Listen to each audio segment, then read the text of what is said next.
vous avez vu à quel point ce film... Ça fait la énième fois que je le vois et la réaction du public change d'année en année. Là, on commence à prendre une distance et à rire de certaines postures ou certaines idées qui étaient défendues dans ce film. Ce film a été salué par la presse communiste en 1949 quand il est sorti en France comme étant un hymne au fascisme. C'est Georges Sadoul qui a écrit cet article-là. Quant à la presse catholique de l'époque, elle le condamnait pour pornographie. Parce que, bon, certains gestes dans la carrière faisaient que cette femme le désirait. Mais dans le roman, elle, sans cesse, elle rêve d'être violée par lui. C'est écrit comme ça. Elle a une sorte d'appel au viol. Enfin, on va parler pas de ça, on va parler de l'architecte. Alors, voilà, rentrons tous dans le débat. Et je vais demander à Alain comment est-ce que c'est finalement bien rendu les relations avec les confrères.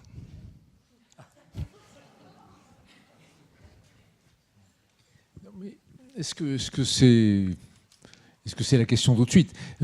Tu viens de dire... Non, on va prendre progressivement plein Tu viens de dire ça nous fait rire. Ouais. Moi, ça me fait froid dans le dos.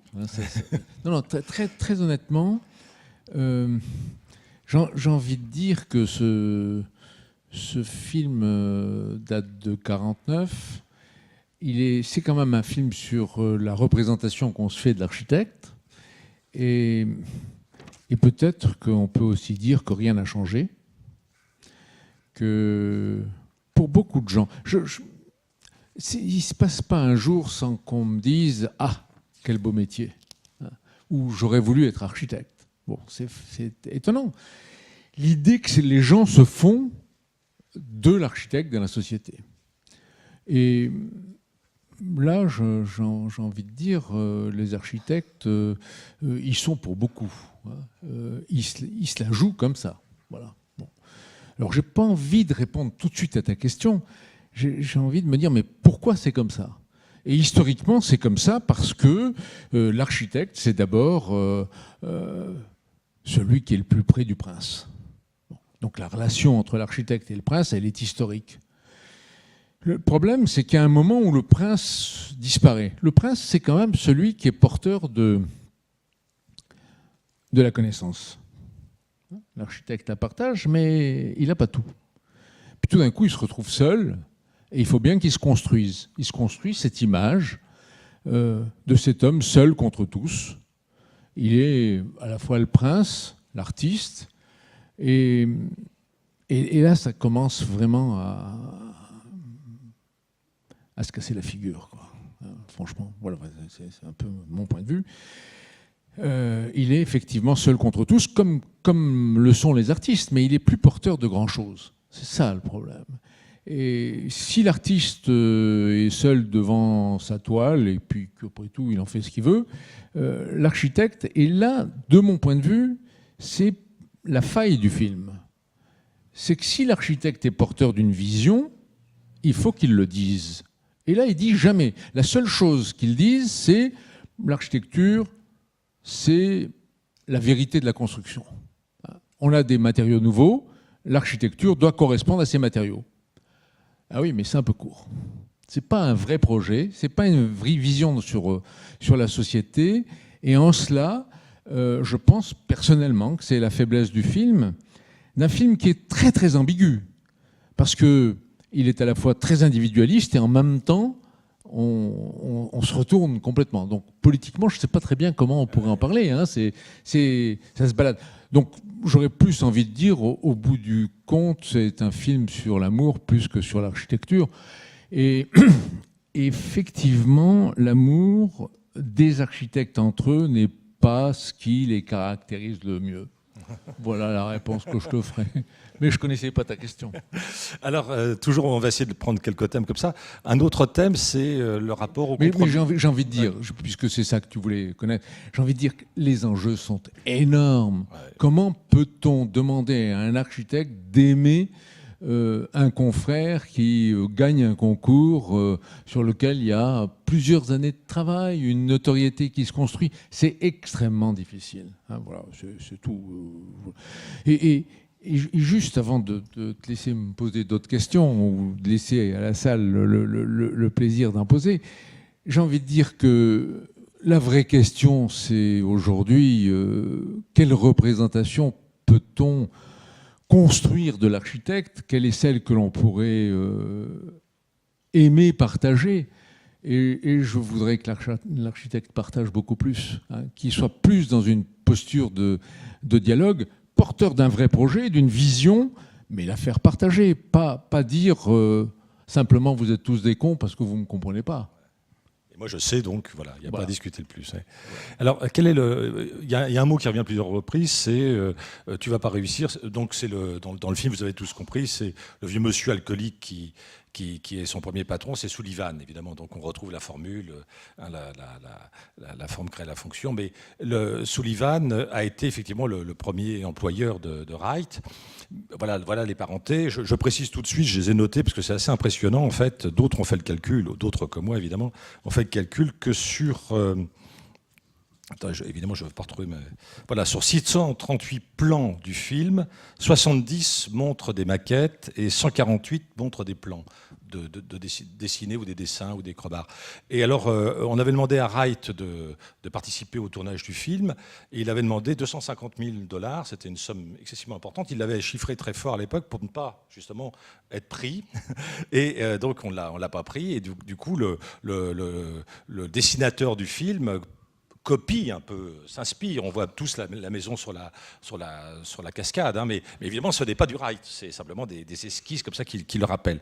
Alors, il y a toutes les séries de personnages, à commencer par Sullivan dans l'ambulance, qui lui dit apprends quand même à accepter des compromis. Alors, est-ce que le travail aujourd'hui, en vrai, non pas au cinéma, de l'architecte, est en fait d'accepter régulièrement et de construire, hein, c'est pas simplement une idée d'une soumission, mais des compromis? C'est assez intéressant parce que il y a des références à Wright, mais il y a des références à Miss, il y a des références à Richard Neutra. Il y a un joli mélange quand même de gens qui n'ont pas tous pensé exactement la même chose.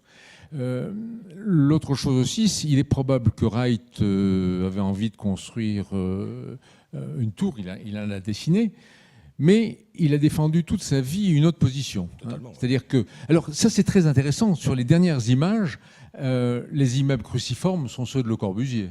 Hein. C'est le plan voisin. Or, si aujourd'hui on veut parler d'urbanisme, il faut opposer deux positions radicales. Tu ne m'attendais pas là-dessus. Hein. Le plan voisin d'un côté et Broadacre City de l'autre. Hein.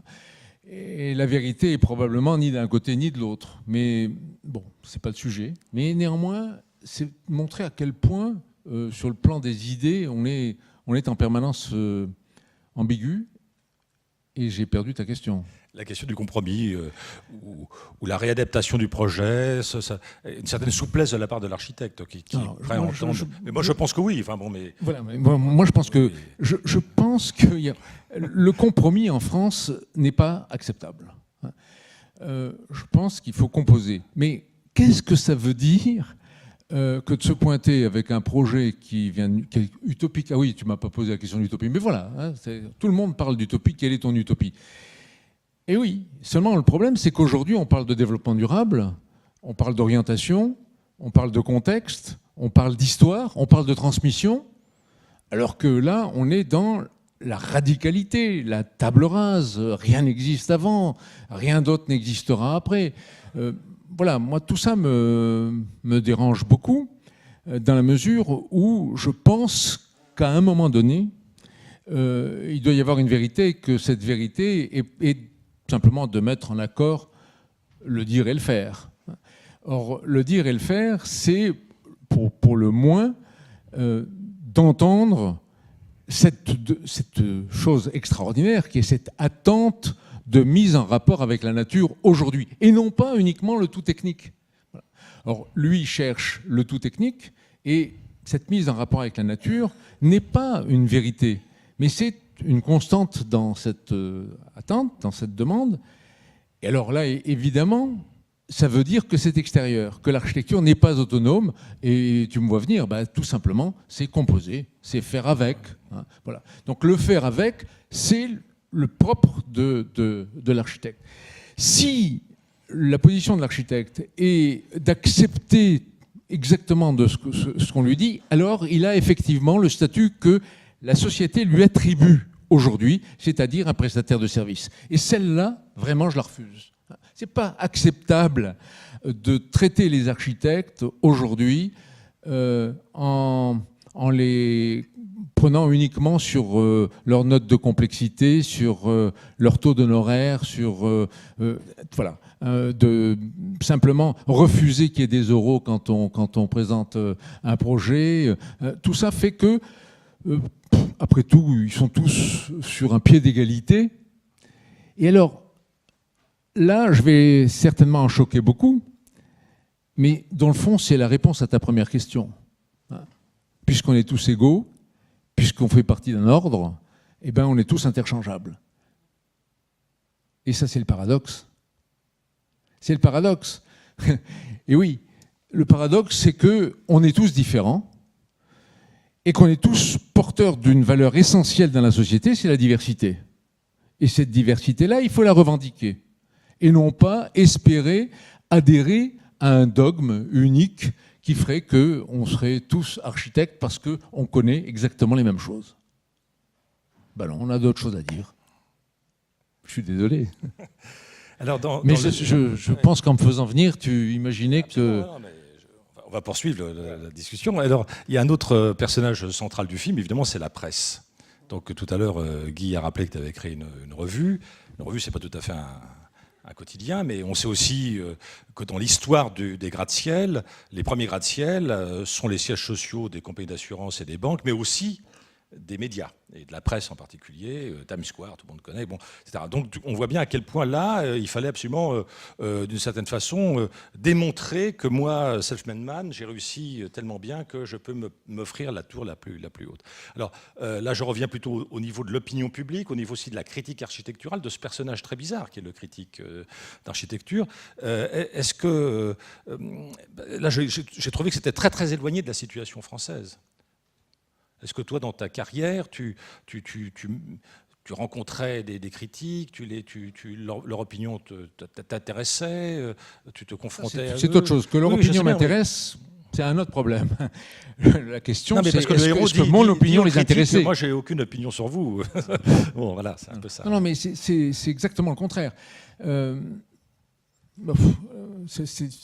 Tu me mets dans une position délicate, là. Je vois quelques critiques qui sont dans la salle. Mais oui. On critique des critiques.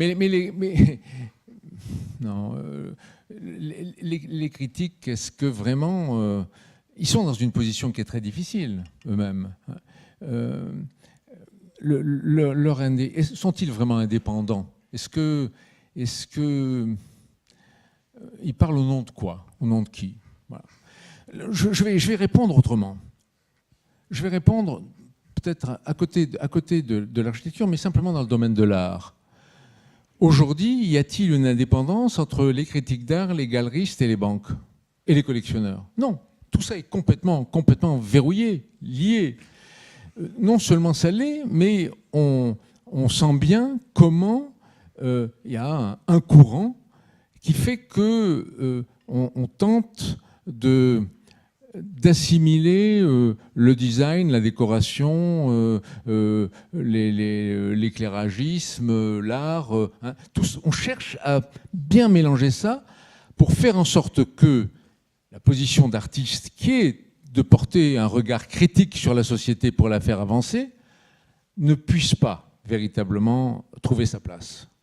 Et donc, moi, mon point de vue, c'est de dire, peut-être de façon très inconsciente, mais les critiques sont loin de pouvoir véritablement refléter une quelconque opinion publique ou vraiment être en situation de débattre.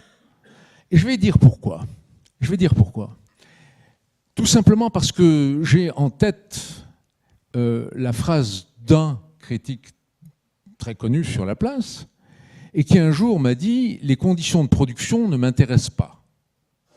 Alors, si les conditions de production ne l'intéressent pas, eh bien, ça devient très très difficile, parce que comment peut-on parler d'architecture du logement social, d'architecture d'un siège social, alors qu'on va se retrouver avec des économies qui vont aller de 1 à 10 ou de 1 à 20. Qu'est-ce qui va faire que le travail d'un architecte qui va faire une maison individuelle en se battant pour réussir à exprimer quelque chose soit reconnu? Non, ça ne sera pas reconnu. Et ça, c'est, de mon point de vue, très grave que de reconnaître qu'on est si loin de la réalité de la pratique. Voilà. Donc cet échange-là n'existe pas. Cet échange n'existe pas entre l'architecte et le critique, mais il n'existe pas entre l'enseignant et le praticien. C'est-à-dire qu'on l'enseigne à côté de la réalité de la pratique. C'est-à-dire que jamais les élèves ne seront préparés à affronter véritablement des conditions de production. Et pourtant, c'est ce qu'il faudrait faire. Alors, dans le film, il y a quand même une caricature, évidemment, c'est celle de l'architecte solitaire. Est-ce que c'est une caricature? Non, il est solitaire. Il est... Et alors, il y a deux choses. Sur ton site internet, quand même, tu montres que tu as une équipe, tout ça. Oui, bien sûr. Mais tout à l'heure, tu faisais la comparaison entre le cinéma et l'architecture. La comparaison, elle est très très claire. C'est que dans un cas comme dans l'autre, les enjeux financiers sont tels qu'on n'a pas un individu seul. C'est toujours une équipe, c'est toujours... rien ne se fait sans un maître d'ouvrage, sans des financements, sans voilà, d'une maison individuelle à un gros immeuble.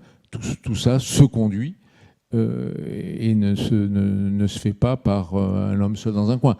Cela dit, l'image du chef d'orchestre, c'est une image qui a bien vieilli. Je pense aussi. Alors, il y a un dernier point peut-être sur le film et la place de l'architecte. Et puis après, on rentrera plutôt dans le détail du film lui-même, parce qu'on est dans une cinémathèque. Donner la parole à la salle. Et donner la parole à la salle.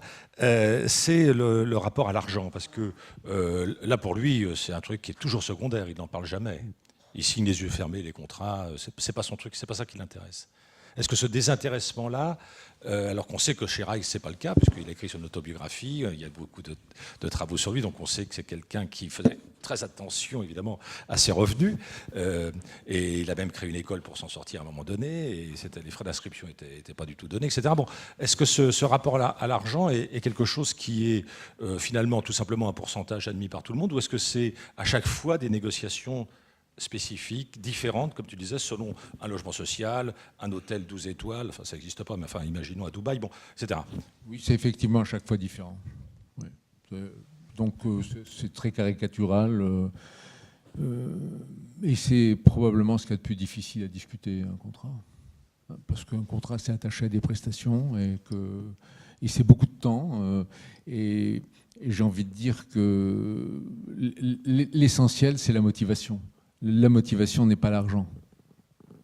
Voilà, je crois pas. Alors, le roman et le film s'appellent La source vive, aux États-Unis en anglais, et en français c'est traduit par Le rebelle. Est-ce que cette notion de rebelle, toi tu considères que toi tu es un rebelle par exemple, est-ce que tu considères que l'architecte aurait plus de propension à être un rebelle qu'un autre type d'artiste ou qu'un individu, un citoyen tout simplement, qui contesterait justement le système dans lequel il se trouve? Non. Avant de répondre... Rebelle à quoi? C'est ça un peu la question. Mais avant de me lancer, si tant est que je puisse le faire, sur cette réponse, j'avais envie de faire une remarque sur le film. Il y a un moment où ce qu'on lui commande, c'est la maison qui va être occupée par le magnat de la presse avec sa femme et eux seuls. Et il le dit, il lui commande un monument. De la même manière qu'il lui commande un tombeau à la fin. Bon. Et ça, c'est une représentation qui est extrêmement forte. C'est cette idée que, quoi qu'on fasse, l'architecture a partie liée avec la mort. Et s'il y a quelqu'un qui avait partie liée avec la vie, c'était Wright. C'est-à-dire que Wright, toutes ses maisons étaient toujours différentes. Il y avait une vie extraordinaire. Donc dans l'image qu'on donne de l'architecte, c'est quand même encore une image qui est éculée, qui est très de mon point de vue, elle est trop juste. Voilà. Je voudrais qu'elle soit différente. Qu'est-ce que c'est qu'être rebelle? Non, ce que je pense, c'est que ça ne sert à rien de dire qu'on s'indigne, qu'on résiste, qu'on est rebelle. Ce qui est important, c'est d'être sûr que véritablement, on est capable d'énoncer un projet, qu'on est capable de dire que l'architecture, ça n'est pas que de la mort, il y a de la vie, il y a du plaisir, il y a de la diversité, il y a du lien avec de l'existant. Si on est capable de le verbaliser, de le faire partager, alors je pense que toutes ces questions n'existent plus. On n'est plus un rebelle, on est au contraire quelqu'un de complètement dans la vie, actif. Maintenant, si face à soi, on a des gens qui sont assis sur des convictions et qu'il n'y a rien à faire, d'autre que de leur dire que la seule chose à laquelle ils pensent, c'est le poste qu'ils occuperont dans 2 ans ou dans 3 ans, ça, effectivement, ça risque de se retourner. Ça m'est arrivé. On paye très cher et on est rebelle, on est résistant, mais il faut continuer. Et moi, c'est ce que j'ai envie de faire. On serait dans un tribunal, hein, on serait obligé de la quitter. Bon, non, mais c'est parce que moi, ce qui m'intéresse beaucoup, c'est cette idée de résistance. Parce que là, c'est vrai que le mot rebelle est peut-être daté. Bon, on est en 49. Bon, et ils n'ont pas pris résistance, je pense, à cause justement de la proximité avec la guerre. Mais moi, j'observe depuis très très longtemps la vie architecturale et urbanistique française, et je m'aperçois que les résistants sont assez peu nombreux, et généralement, ils n'ont pas la presse de leur côté, et on les découvre toujours un peu tardivement. Bon, je ne donnerai pas de nom parce que c'est toujours un peu gênant, sauf s'il y a des questions tout à l'heure dans la salle, et à ce moment-là, je réponds. Bien sûr, en donnant des noms de résistants. Mais c'est vrai que la posture de l'architecte, je le disais tout à l'heure en début, c'est le seul film en entier consacré à la vie d'un architecte. Mais tu l'as très très bien dit, c'est un architecte patchwork. C'est-à-dire qu'il y a des bouts de Wright, mais il y a plein de choses que Wright, évidemment, a critiquées et ne partageait pas du tout. D'abord, dans la critique du livre, hein, le livre sort en 1943, très tôt, il réagit au livre. Il n'est pas du tout d'accord de la façon dont on parle de lui et de ce qu'il fait. En particulier, il est pour l'horizontalité, pas la verticalité. Son influence japonaise revient. C'est pas le mur qui est intéressant, c'est le sol. Les fenêtres ne sont pas toutes alignées, pour rythmer un bâtiment à la même cadence tous les 2 mètres. Mais c'est un peu comme Kahn disait, c'est le mur qui réclame son ouverture. Bon, donc on a tous ces éléments-là. Et puis, comme tu le dis très justement, il y a une jouissance de l'existence qui lui a certainement permis de vivre aussi longuement, parce que c'est un architecte qui est mort à 90 ans. Bon, et en construisant, enfin, en ayant toujours des projets. Bon, donc c'est assez extraordinaire. Alors, je voudrais quand même dire 2-3 mots sur le film, attention, parce que c'est un film, ne l'oublions pas, c'est très compliqué à analyser. C'est un film à la fois américain, mais l'auteur du livre, et qui a écrit le scénario, est né à Saint-Pétersbourg et a quitté la Russie bolchevique avec ses parents sur des positions anticommunistes. Et lorsqu'elle s'installe aux États-Unis, qui pour elle est un rêve, c'est le rêve américain, c'est le pays des individus, chacun peut s'affirmer en tant que tel, et pour elle, évidemment, l'ennemi, c'est le collectivisme. Mais c'est le collectivisme au sens du communisme soviétique, stalinien.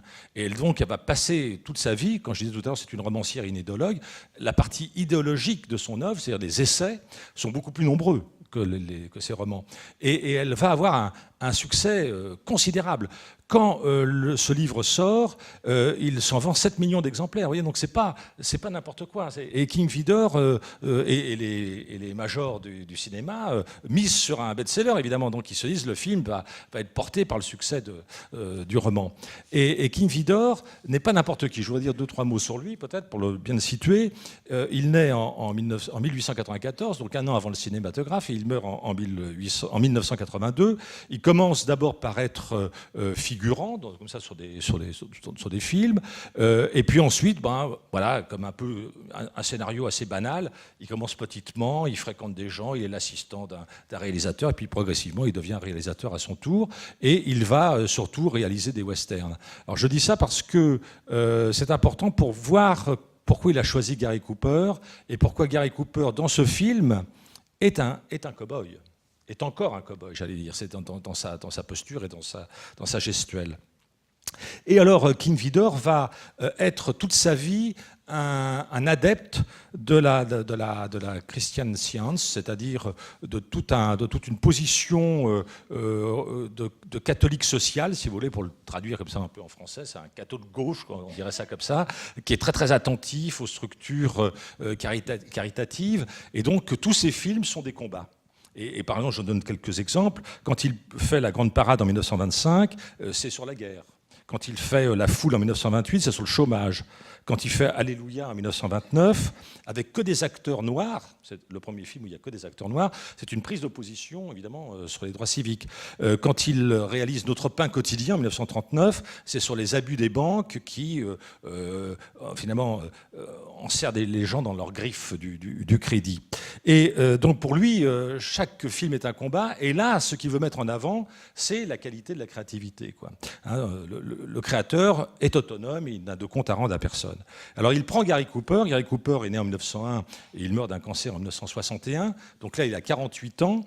Il est dans la force de l'âge. Et en même temps, il a toujours la même posture physique. Il est très grand, il est massif, il est svelte, il est très élégant.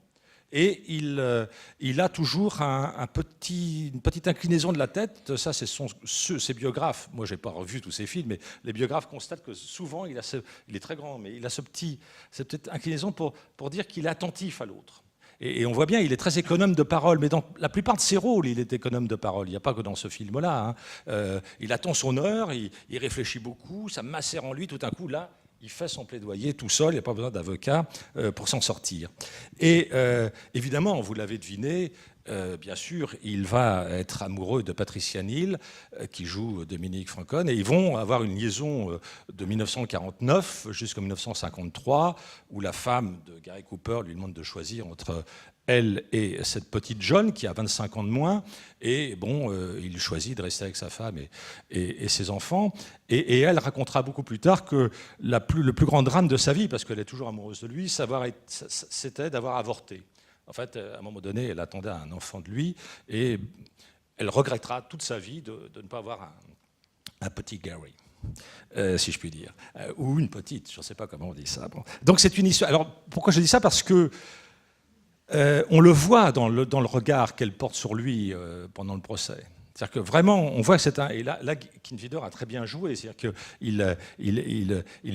filme le désir, comme ça, qui traverse les deux regards de manière absolument extraordinaire. Et bien souvent, les cinéastes filment magnifiquement bien une femme qu'ils ont aimée, et qui est en train de leur échapper, ou au contraire, avec qui ils vivent. Je pense à un film que j'adore, qui est Alphaville, de Godard. Godard filme magnifiquement son ex-épouse qui vient de le quitter pour Maurice Renet. Et évidemment, il met dans la poche du héros, Eddie Constantine, qui joue Nick Ocean, il lui met la capitale de la douleur d'Éluard. Et Éluard a écrit en 1924 Capitale de la douleur au moment où Gala le quittait pour Max Ernst. Donc on voit bien que les ruptures sont aussi des moyens de magnifier, de transfigurer finalement des désirs devenus impossibles. Là, on est au contraire dans le désir devenu possible. Et donc c'est un film magnifique pour ça, parce que si on isole ce que tu disais au début, c'est un film d'amour, effectivement, c'est un grand film d'amour, et si on isole que l'aspect de cette femme un peu fatale, enfin dans son physique, là j'étais étonné, pour la énième fois que je vois ce film, j'avais pas fait attention à l'incroyable qualité de ses vêtements à elle, qui lui vont parfaitement bien à chaque fois, à chaque scène. Hein. C'est pas un concours d'élégance, non. C'est aussi l'affirmation de sa personnalité. Et elle a un physique très particulier par rapport à d'autres comédiennes célèbres de l'époque. Bon. Et elle fera carrière dans le cinéma, je vous rassure, hein, que l'histoire d'amour se finit mal, mais elle continue et elle mourra. Elle est née en 1926, elle meurt en 2010, mais elle aura toujours, évidemment, derrière en elle cet amour. Et alors, je voudrais dire une chose sur la musique, qui est due à Steiner, parce que pour King Vidor, depuis le début, qui fait des films, la musique n'est pas une illustration ou quelque chose qui va permettre des jointures entre des scènes. La musique est constitutive de l'intrigue. Et donc là, il faudrait réécouter la bande plusieurs fois, hein, bien sûr, parce que là, on était tous absorbés, enfin, j'imagine, par les répliques, etc. Mais bon, là, j'ai vu à quel point c'était un grand compositeur. Il a fait la musique de plus de 300 films. Donc c'est pas n'importe qui. C'est déjà à l'époque, il a une trentaine d'années seulement, mais il est déjà très très renommé, en particulier parce qu'il avait fait la musique du film Autant n'importe le vent, qui avait eu un énorme succès quelques années auparavant. Et puis, je pourrais rentrer dans le détail de chaque comédien. Tous les comédiens sont des comédiens, même les plus petits rôles, sont des comédiens déjà renommés et absolument talentueux.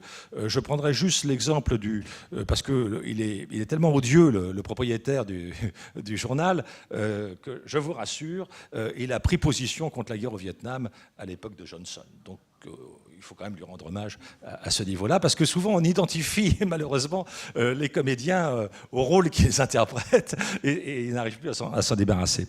Alors, je suggère, puisque c'est le principe de ce type de soirée, je suggère que ceux ou celles qui veulent poser des questions le fassent.